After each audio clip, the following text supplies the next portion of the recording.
Coach. Merci beaucoup, Kara. Quelles sont tes impressions générales après ce match que vous venez de remporter? Beaucoup de bonheur.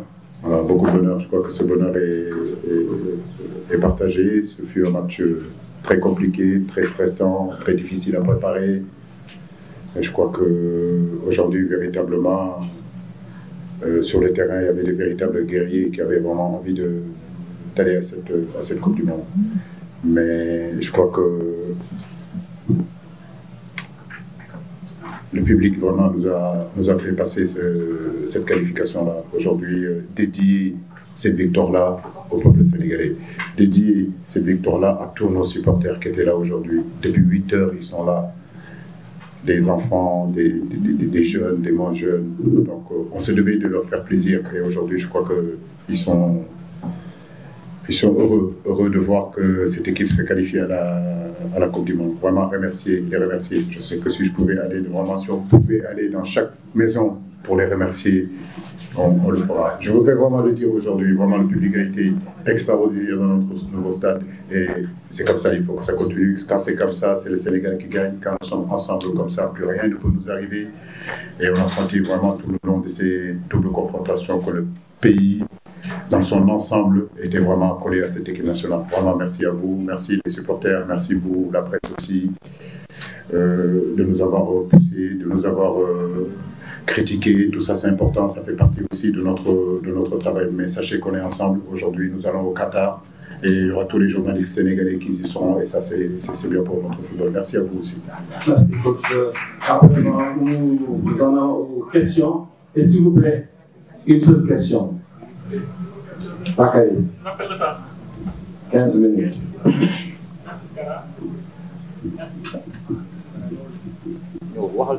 Ok, merci beaucoup. Bonsoir, félicitations coach. Merci. Après 2018, le Sénégal compose pour la deuxième fois de suite sa qualification, ticket qualificatif à une phase finale de Coupe du Monde. Moi, je voudrais que vous nous expliquiez un peu le repositionnement de Sadio Mané. Vous avez fait du 4-2-3-1 votre système fétiche, mais le Sénégal a remporté la CAN avec le 4-3-3. Aujourd'hui, on a l'impression que vous êtes revenu à l'orthodoxie de ce que vous savez faire de mieux. Expliquez-moi un peu pourquoi Sadio a été ce point de fixation de la défense égyptienne. Merci Bakary. Vous donnez le micro à...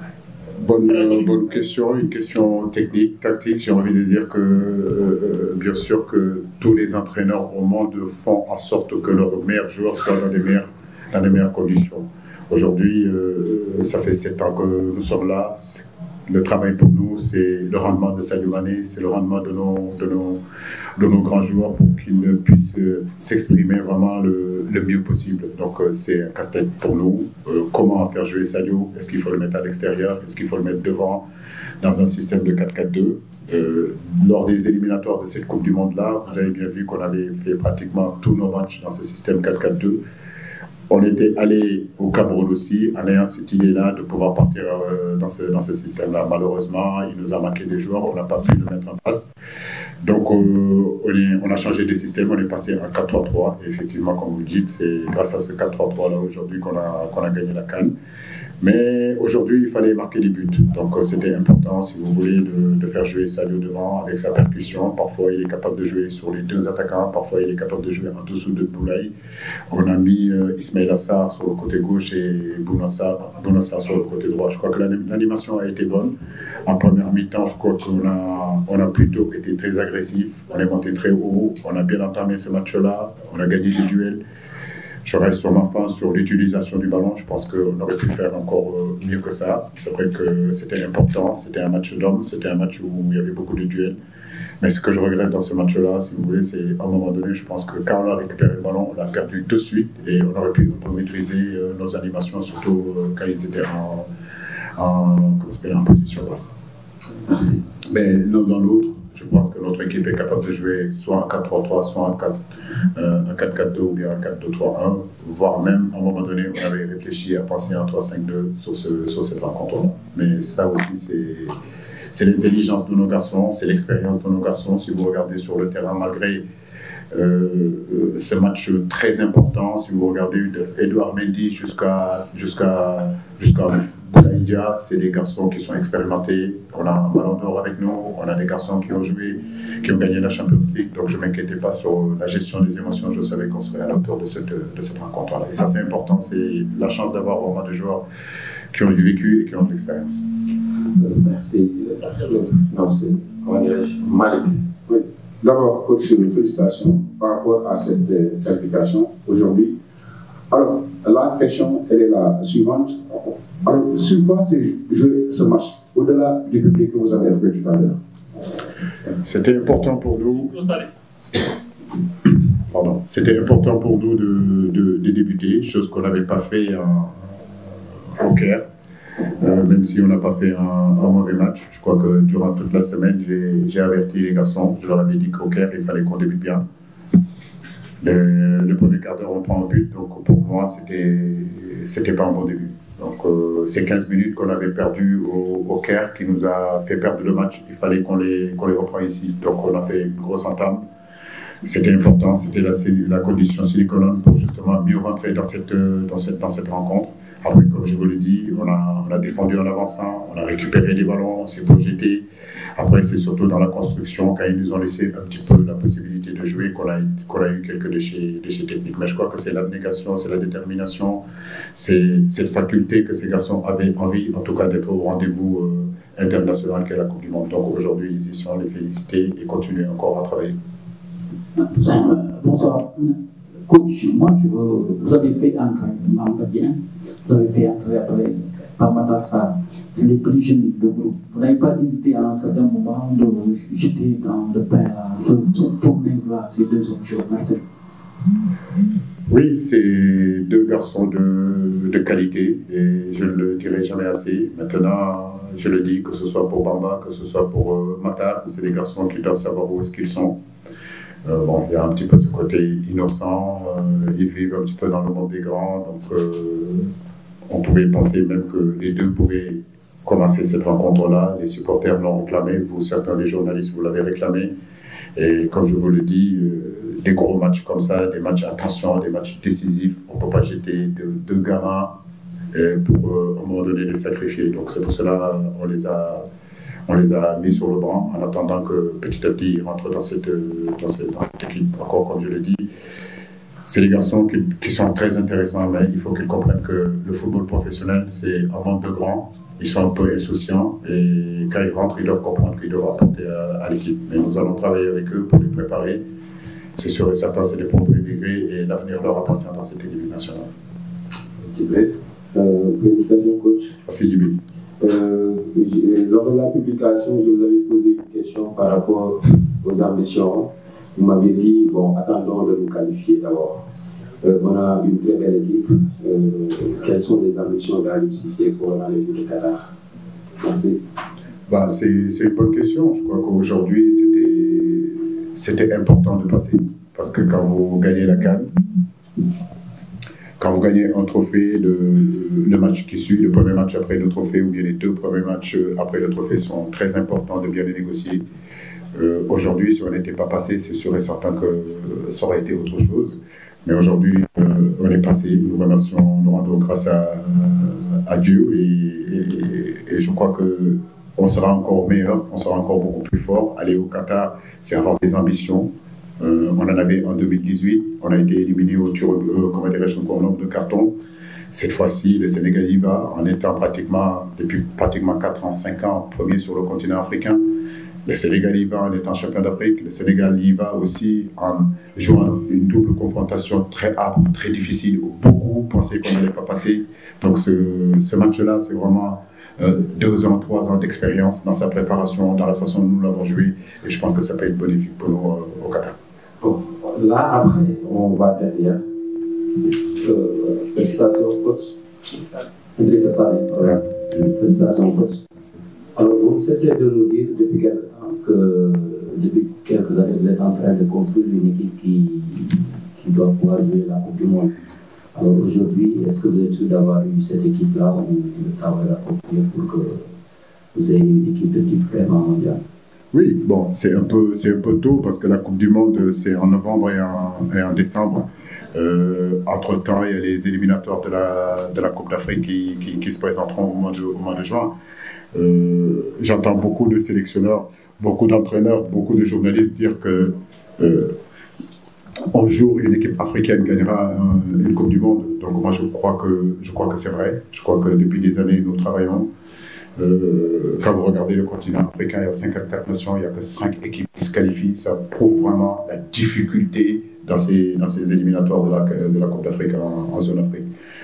Je m'amusais à dire que c'est comme un tournoi d'arts martiaux. Donc, celui qui passe, c'est comme si j'étais en os, en réalité, dans un mode de chien. Et il faut cravacher dur pour y aller. Je crois qu'il n'y a qu'en Afrique que ces éliminatoires se passent comme ça. Et d'ailleurs, je pense que c'est important que la FIFA fasse quelque chose. Ça ne peut plus continuer comme ça. D'avoir 54. Si vous regardez les 10 équipes aujourd'hui au continent africain, au moins une douzaine d'équipes aujourd'hui, je suis désolé, qui sont éliminées et qui peuvent représenter le continent africain. Donc je pense que là aussi, la FIFA doit faire quelque chose pour que notre football compte. Maintenant, oui, si vous me dites que cette équipe-là est mieux armée pour aller à la Coupe du Monde, je vous dirais que oui, on a constitué une équipe pour aller à la Coupe du Monde. Les joueurs sont motivés pour aller à la Coupe du Monde et nous préparons cette Coupe du Monde en y allant sans ambition, mais en y allant vraiment avec une forte ambition de se dire qu'on peut faire quelque chose avant. Prenons les deux dernières questions. Coach Fernand de la Côte d'Ivoire, une question de principe. Vous considérez aujourd'hui comme la réussite d'un entraîneur national, fils du pays, qui réussit à la tête de la sélection des sélections. Est-ce que vous considérez aujourd'hui que on a besoin de donner du temps aux entraîneurs nationaux, notamment, de réussir à la tête de nos sélections, et vous particulièrement, comment avec le Sénégal, avec la fédération, sur les clés vous avez travaillé avec la fédération pour aujourd'hui récolter les lobbies que vous avez? Bon, mon frère, si je commence à rentrer dans ce processus-là, je n'ai pas fini. Mais vous me posez la question, est-ce qu'aujourd'hui, il faut favoriser nos entraîneurs sur le continent africain? Vous savez que je suis le premier à dire oui. D'ailleurs, je ne sais pas ce que je fais face au Cameroun parce que j'ai 2 amis qui sont là-bas. Hein? Voilà.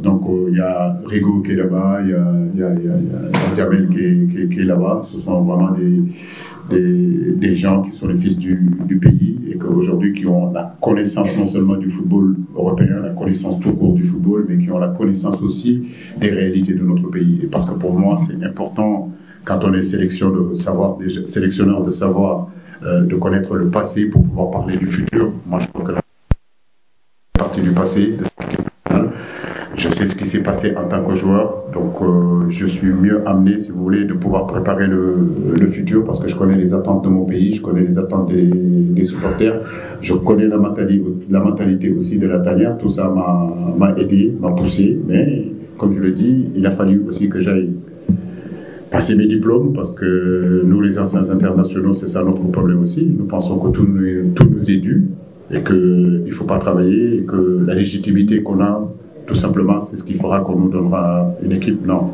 moi, je suis pas pour ça. Je suis pour, bien sûr, qu'on doit nationaliser ces sélections-là parce que c'est important de pouvoir parler. Moi, aujourd'hui, le Sénégal, je le connais. Je suis né ici, j'ai grandi ici.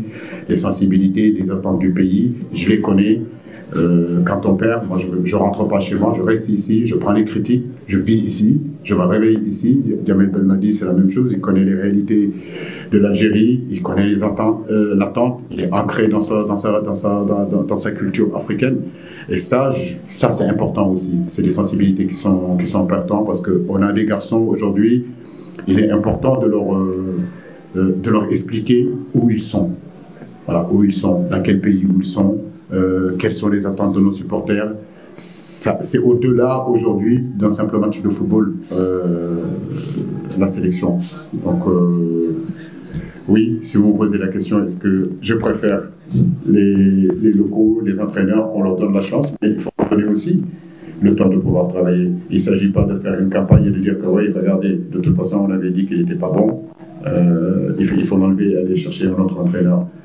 c'est impossible de faire des résultats si tous les 2 ans on change d'entraîneur. C'est juste pas possible. Et je pense que le Sénégal, à travers moi, c'est pas la chance que j'ai eue avec cette fédération-là, c'est qu'ils ont cru en moi, ils m'ont donné la possibilité de pouvoir travailler dans le moyen et le court terme, et les résultats sont là, nous allons continuer, et c'est un signal fort que j'envoie à tous les entraîneurs du pays. C'est pour eux. Demain, je ne suis pas là, ils seront là aussi, et ils auront cette équipe nationale du Sénégal. Et ça, c'est important. Une dame là, une dame. Voilà, c'est moi qui micro. Fatoumata Savané, RTS.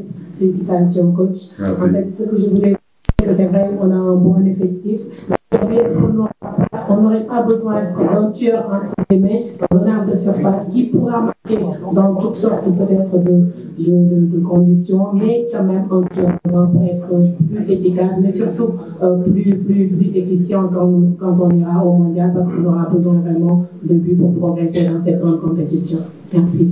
C'est vrai, l'essence du football même, c'est marquer des buts. On peut aujourd'hui avoir la possession, on peut aujourd'hui partir de derrière, construire nos occasions, ce qu'on a fait aujourd'hui. Mais les zones décisives dans le football, ce n'est pas les côtés, c'est la zone offensive et la zone défensive. Tout ce qu'on fait en préalable, en réalité, pour être dans cette zone-là, et dans cette zone-là, il faut être efficace. C'est vrai qu'on peut être encore beaucoup plus efficace. Un but dans le football, ce n'est pas évident. Donc, il ne faut pas souvent en vouloir à nos attaquants. Mais comme vous le dites, c'est toujours intéressant d'avoir un tueur devant le but, que tu sais tout ce qu'on aura préparé, et à un moment donné, dans cette surface de réparation, qu'il puisse le mettre au fond. Mais ne pas oublier que le Sénégal joue aussi souvent, moi, depuis que je suis là, face à des blocs très compacts, des blocs très bas, des blocs très denses, où ils défendent dans les 18 mètres. Et dans ces 18 mètres-là, il est difficile, si vous voulez, pour un attaquant d'exister. Merci. On revient en Wolof. Quelques minutes, 2 minutes seulement. Écoutez, s'il vous plaît, il y a l'entraîneur de l'Égypte qui va venir, donc on ne peut pas se permettre de faire quelque chose de très long en Wolof. Donc juste, oui, le résumé en Wolof. Coach, nga tënkal ñu rek ndax nga gisee match bi nga xam ne tey gagné ngeen ko waa Égypte.